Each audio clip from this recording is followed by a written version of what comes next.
The individual whose tale I am about to recount holds a significant position in the roster of American serial killers. He occupies a malevolent and ominous spot within the chronicles of American serial killers. 33 victims, only teenage boys. His name resonates with fear, John Wayne Gacy. What makes his case even more is the fact that he led a double life, concealing his malevolence behind a mask of compassion. During the day, he played the clown for sick children at the hospital, and at night, he killed and piled up the bodies in his crawl space. I take you to Chicago, one evening in December 1978. It is freezing cold. A frigid December evening in 1978. It is 11:30 p.m., and I invite you to enter this small house. Do you see the lady on the phone there? Her name is Mrs. Peast, her trembling voice piercing the silence as she desperately pleads with the police over the phone. Her 15-year-old son, Robert, is missing. He had a job appointment at 9 p.m., and now it's almost midnight, and there is no sign of him. At 9 p.m., yes. Someone met him, offered him a job he had to go see, but it shouldn't have lasted long. Since then, he should have come back.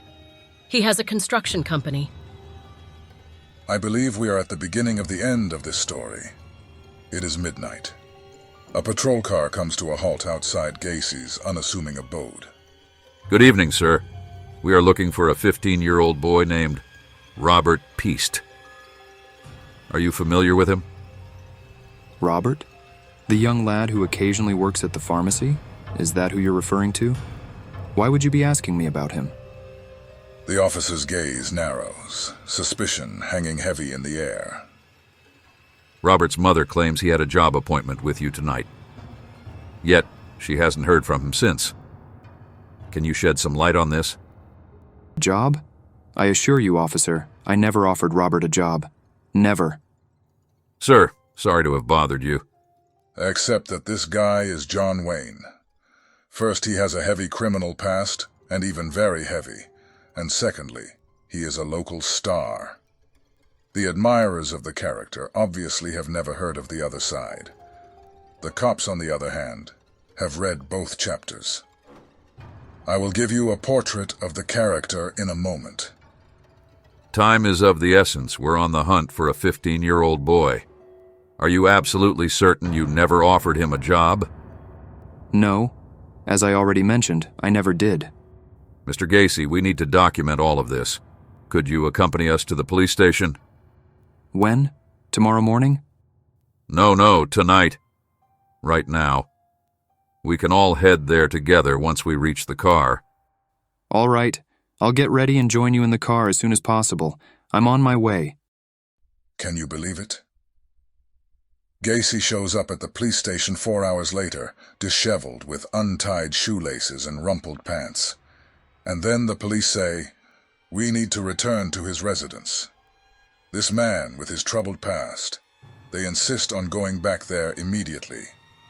A lavish house, nestled in a residential area of Chicago. A charming little white abode.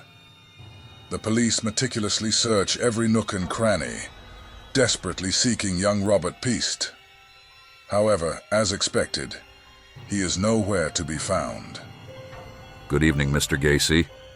We apologize for the intrusion, but it seems this was a false lead. Given that the police have been keeping a close eye on him, they have assigned 2 undercover officers to surveil your house around the clock. However, JWG is no fool. After a week, he taps on the car window of the 2 officers. Good morning, gentlemen from the police. You shouldn't be out here in the cold. Come and have breakfast at my place. Well, I'm not sure if we can. After all, your superiors assigned you to watch me, didn't they? No harm in entering my house. Please come on in. And so, the police officers enter the house, marking the beginning of a chilling sequence of events. The 2 policemen step inside, only to be greeted by a putrid odor, reminiscent of decaying flesh. There's an unusual smell in your house, Mr. Gacy. Ah, yes. I'm aware of that. It's the malfunctioning pump in my crawlspace. We need to have it fixed, but I'm uncertain when that will be. Can I offer you gentlemen some coffee? Naturally, upon their return to the office, the police inform their superiors about the nauseating stench at Gacy's place. Thus, armed with a search warrant, they return once more. Mr. Gacy, you mentioned a faulty pump in the crawlspace, correct? Yes, that's right. Would you like me to show you? The police approach the entrance to the crawl space, unlocking the hatch. An overpowering stench fills the air, causing nausea. Illuminating the darkness with their flashlights, they are confronted with a horrifying sight: 3 corpses and more. Among the gruesome findings are additional severed feet and legs. Is the body of young Robert Peast hidden within this pile? It is too early to tell, but given the scene, the chances of him being alive are slim. Gacy is promptly arrested and questioned on the spot. How many people have you killed? How many? I would estimate around 30, at least 30. What kind of victims did you target? Teenagers. That's who I preferred. Where did you come across these young boys? Where did I encounter them? Mostly in areas associated with prostitution, where these types of boys tend to gather. But many of them were boys I met in the neighborhood. I would entice them with promises of employment in my company. We discovered 3 bodies and various body parts in the crawl space. Where are the others? Most of them are buried beneath the garage floor. And so, armed with a jackhammer, we excavated the garage day after day, unearthing one skeleton after another, until we counted 29 of them. 29 corpses of 15-year-old teenagers, reduced to mere bones. Plus, there's the body of a 9-year-old boy. Only one body is missing, little Robin Peasty. Where is he? I disposed of him in a river. Ah, that's why your feet were covered in mud when you arrived at the police station. Did you dispose of only him in the river? No. I also threw 3 others. I can show you where if you'd like. With 29 skeletons, Robert, and the 3 additional victims found, based on his indications, the total comes to 33. John Wayne Gacy has now entered the pantheon of American serial killers. Are you feeling all right? Holding up, okay? Now, it's time for me to reveal who this man is, even though it might not lighten the mood. John Wayne Gacy drops out of high school at the age of 17. I found a job, Dad. And guess where? At a funeral home in Las Vegas. However, his employment is short-lived. One day, he is discovered caressing a corpse. At 17, he's already engaged in necrophilia. Naturally, he is promptly fired. He resumes his studies and takes on a job at a clothing store, where he meets Marley. Then, his stepfather presents him with an enticing offer. Stepfather: John, I own several restaurants. Would you like to manage them? Naturally, he agrees. KFC becomes a hunting ground for young boys. He joins the team and wastes no time in exploiting the opportunity. Director: Please come in. Hi. I wanted to talk about the manager. You should know that he has repeatedly cornered me and touched me inappropriately. This guy is a major pervert. And day after day, complaints against Gacy accumulate at the police station. There's even an employee who claims he was sodomized. Eventually, he is arrested, tried and sentenced to 10 years in prison for rape and indecency. However, his exemplary behavior behind bars leads to his release after just a year and a half. Returning to Chicago, he establishes his construction company, PDM Contractors, which quickly becomes a trap for teenagers. Tell me, young man, are you looking for work? Yes, sir. Well, come and see me. I'm in need of laborers for a construction site. And the rest, as they say, is history. The garage, the jackhammer, and the skeletons. But for now, nobody knows. This allows him to lead a second life, one far more respectable. A life where no one knows that at 17, he engaged in necrophilia, or that he sexually assaulted KFC employees in Iowa. In this other life he has created, he is seen as a pleasant individual, even on the verge of sainthood. He is known for his extreme generosity. Did you know that he actively participates in charitable organizations? He visits hospitals to bring laughter to sick children. You should witness this. It's truly heartwarming. His clown persona goes by the name Pogo, and he genuinely visits hospitals adorned in a self-made costume, complete with a large red nose, to bring joy to sick children. It's the unexpected side of John Wayne Gacy. During the day, he plays the role of a clown, while at night, he transforms into a murderous psychopath. This leads us to his encounter with Mr. Mayer. Mr. Mayer, what a delight to finally meet you. I've heard so much about you, and all of it positive. In 1976, Gacy becomes involved in the presidential campaign, supporting the Democratic candidate. He even poses for a photo with his wife. For years, he deceives everyone while simultaneously accumulating the skeletons of teenagers in the basement of his garage and the crawl space of his house. Can you explain how you managed to persuade all these boys to come to your place? You were 36 years old at the time. How did you do it? Generally, I would invite them over for a drink or to smoke a joint. At some point, I would suggest performing a magic trick. Kids usually love magic, so they would agree. I would then have them put on handcuffs and place a rope around their necks. They thought it was a game, but from that moment on they were under my control. Completely mine. He admits that he would start by raping his victims and then proceed to strangle them with a rope. And what happened after you strangled them? Oh no, it wasn't over then. With me, it's never over. I would sleep with them even after they had died. Additionally, I took pleasure in urinating on them.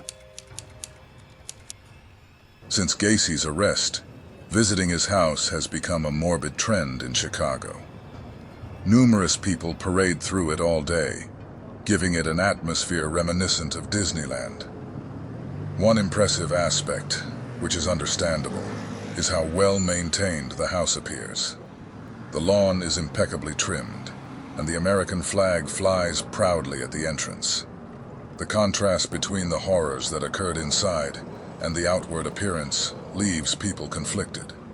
However, the neighbors are unable to bear the situation any longer. Mr. Mayor, I've had enough. I even considered selling my house, but they offered me only half of what I paid because that monster Gacy lives nearby. Eventually, Gacy's house will be torn down once everything is resolved. Following these events, an intriguing controversy arises when a young boy starts giving television interviews. His name is Jeffrey, he's 19 years old, and he recounts his escape from Gacy's clutches. I was leaving a building and a stranger approached me, complimenting my tan and inviting me to smoke a joint at his place. I agreed. Once there, he made me get into his car, and within minutes he placed a chloroform-soaked handkerchief under my nose. I lost consciousness and woke up tied up. He raped me for hours, and finally he used chloroform again to make me faint. When I regained consciousness, I found myself in the snow at Chicago's Lincoln Park. Did you report it to the police? Yes, of course. However, since I didn't know who he was, they didn't pursue the case, so I decided to find him. For weeks, I stood at key intersections in the city until one day I saw him passing by. I recognized him immediately. And you followed him? Yes, I followed him to his house. I took note of the address and his license plate number, then I went to the police. From there, a year went by without any progress, possibly because it was another case that sparked a huge controversy. If the police had arrested him at the time, those teenagers might still be alive today. The Chicago police are facing rightful criticism. They are now grappling with the perennial question: does a sexual predator have accomplices? Is there a network behind him? They identify a 21-year-old named Chris Gray, who worked for Gacy's company and lived with him. You claim you didn't see anything, suspect anything, or notice him digging in the garage to bury the bodies. Chris Gray. Oh, yes. He did ask for my help in digging, but honestly, I had no idea what it was for. I swear I didn't see it coming. The conclusion is that Chris Gray appears completely clueless and possibly unaware of anything happening. In the meantime, through the use of dental records, the 33 bodies from the list of missing teenagers were identified. Their names were Gregory John, Charles Rick, or Robert Track. It was a challenging task, as the remains were mostly complete skeletons, and in many cases, he had dismembered them into pieces. We discovered a jumbled mix of skulls, jaws, teeth, and bones, all intertwined with each other. The bodies had to be painstakingly reconstructed, piece by piece, like a puzzle. And throughout it all, he showed little remorse. Take a close look at these photos. Do you recognize any of these boys? Yes, I recognize that one, but I don't remember the others at all. He is also questioned about his sexuality, whether he admits to being attracted to young boys. I can admit that. I am bisexual. Yes, bisexual. Are you certain? Absolutely. I know you've been married twice, but it's clear that your interest lies in teenage boys. But it's not me at all who is attracted to 14, 15-year-old boys. So, he had an accomplice? Was there someone else acting as a recruiter? Not at all. It's more complicated than that. You see, Jack is like another side of me.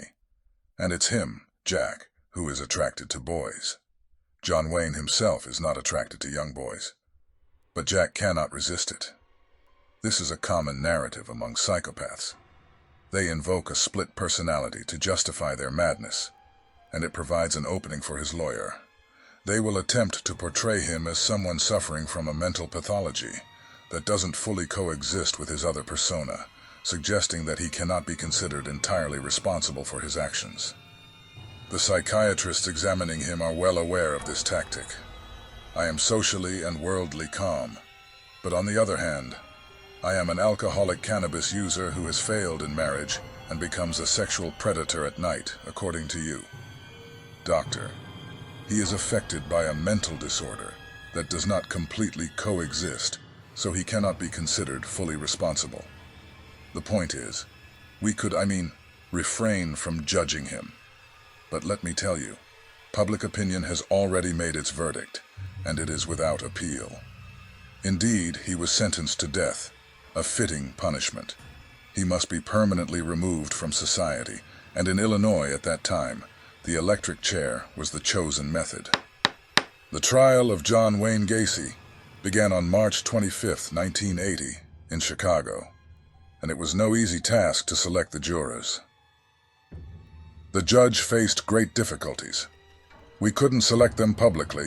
Those who wanted him dead lacked the necessary neutrality to serve as jurors. Doing so would open a Pandora's box for his lawyer. When John Wayne entered the courtroom, he was unrecognizable. He had lost a significant amount of weight and had grown a beard, whereas he previously had a mustache. However, his lawyer, Sam Amirante, lent him one of his suits, ensuring he maintained an air of elegance. What is your plea? Guilty or not guilty? Not guilty, Your Honor.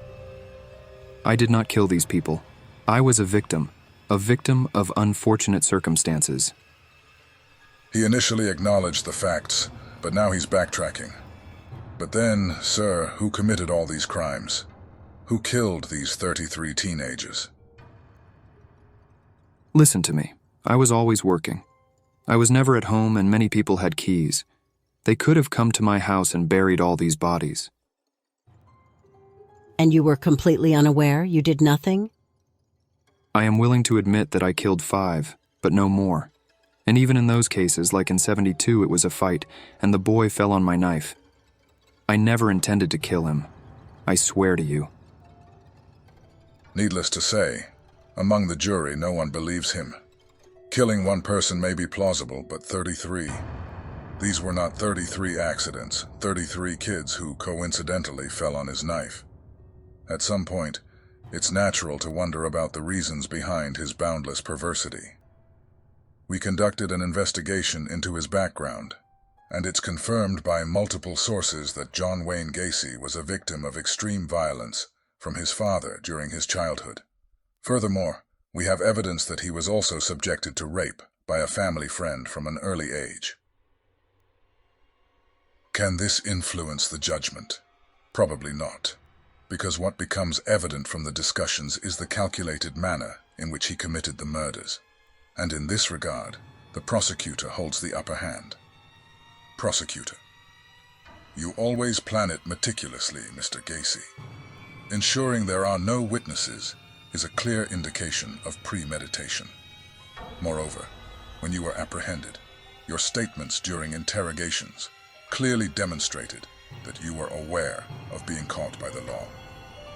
This is evidence that you anticipated this day. This assertion is corroborated by the testimony of one of your friends, Ronald, who stated that you visited him a few days before your arrest and said, verbatim, "I came to bid you farewell. These damn cops will catch me. I've done terrible things. I'm a bad person, and I've killed 30 guys." This proves that you were not insane and fully understood the wrongful nature of your actions. The time for sentencing approaches, and there is no escaping the possibility of death. Gacy's defense attorney has only one strategy left to employ, claiming psychiatric illness, such as schizophrenia. However, Gacy doesn't make it easy for him to argue insanity. Listen to me. I forbid you to plead insanity. I am not insane and I can prove my innocence. You must convey that. Thus, there is no basis for an insanity plea, and when the sentence is delivered, it comes as no surprise. Mr. John Wayne, please rise. The jury unanimously finds you guilty. You are sentenced to 21 life imprisonments to be served concurrently, totaling 33. You are being sentenced for each of these crimes, and therefore execution awaits you. John Wayne Gacy is promptly transferred to death row, and here comes a quintessentially American aspect. He begins writing a book about his life. While this would be unthinkable and even prohibited in many parts of the world, in the United States, it is allowed. Additionally, he establishes a paid hotline, allowing anyone to call him. In his cell, day and night, people wonder what he intends to do with the money. He starts giving interviews to the press, portraying himself as innocent and not a monster. He also delves into painting and starts selling his artwork, which becomes highly sought after, with some pieces fetching up to $10,000 each. Remarkably, you can still find his paintings for sale on the internet. John Wayne Gacy is ultimately executed on May 10, 1994, through lethal injection at the Stateville Correctional Center in Illinois. It takes approximately 50 minutes for him to succumb. That concludes the story of the American serial killer John Wayne Gacy, who murdered 33 teenagers in the late 1970s in the Chicago area. He was sentenced to death and executed in 1994.